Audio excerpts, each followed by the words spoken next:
YSR9 news కి స్వాగతం. చూడటానికి ముసలోడే కానీ మామూలుడు కాదు.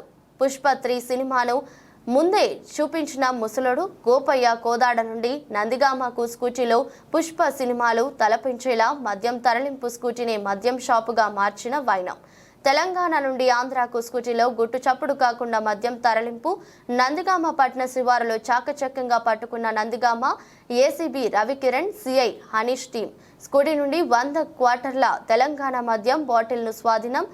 నందిగామ ఏసీపీ రవికిరణ్ మాట్లాడుతూ రానున్న సార్వత్రిక ఎన్నికల నేపథ్యంలో భద్రతా కట్టుదట్టం చేశామని, ఈరోజు తెలంగాణ నుండి ఆంధ్రకు అక్రమంగా స్కూటీ ద్వారా మద్యం తరలిస్తున్నారని సమాచారంతో మా సిబ్బంది స్కూటీని స్వాధీనం చేసుకుని అందులో 100 క్వార్టర్ బాటిల్ మద్యం స్వాధీనం చేసుకుని కేసు నమోదు చేశామని ఏసీపీ తెలిపారు.